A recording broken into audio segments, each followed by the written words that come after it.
Uşaqlar, baxın bir dənə çox maraqlı sualdır. Deyir ki, hansı cümlədə həmcins təyinlər antonim sözlərlə ifadə olunmuşdur? Baxaq birinci. Həmcins təyin, həmcins cümlə idi. Cümlə daxilində eyni suala cavab verən, eyni cümlə özü olan, eyni cümlə özü ilə sintaktik əlaqəyə girən sözlər idi. Bəs yaxşı, antonim sözlər nə idi? Deyilişi və yazılışı müxtəlif, mənalar da bir-birinin əksi olan sözlər idi. Yəni, əks mənalı sözlər. Baxırıq, indi biz tapırıq, antonim tapırıq və həmcins təyin olsun tapdığımız antonim. Yetişmiş, həm də kal meyvələrin hamısını dərdik. Həm yetişmiş. Yetişmiş bizim üçün nədir?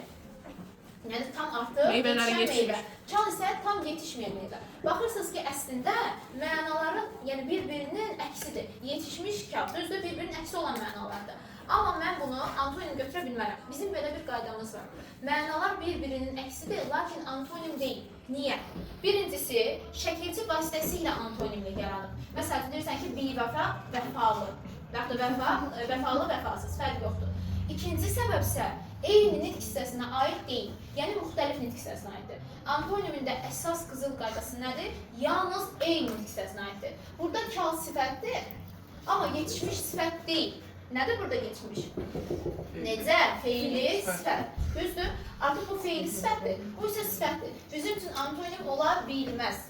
Mənalar bir-birinin əksini təşkil etsə də antonim deyil. Təyin olsa belə antonim deyil. Baxın, yuxarıda, aşağıda eyni sükut hökm sürürdü. Yuxarı, aşağı bir-birinin əksidir, yuxarı, aşağı. Lakin harada sualına cavab verir, olur yer zərfliyi. Bizdən nə istəyir? Təyin. B variantında çıxırıq.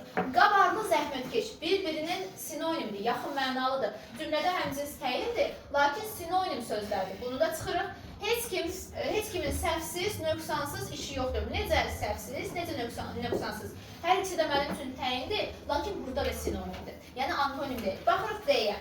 Yaxındakı, uzaqdakı. Yaxındakı, uzaqdakı. Daki şəkilsiz sifət düzəldir, yalnız sifət düzəldən şəkilsidir. Cümlədə nə olacaq? Təyin, hansı kəndlər yaxındakı, hansı kəndlər uzaqdakı. Hər ikisini kəndlərlə yanaşma əlaqəsində sala bilirəm. Eyni suala cavab verdi, eyni cümləmiz oldu. Hər ikisi mübtəda ilə yanaşma əlaqəsində oldu.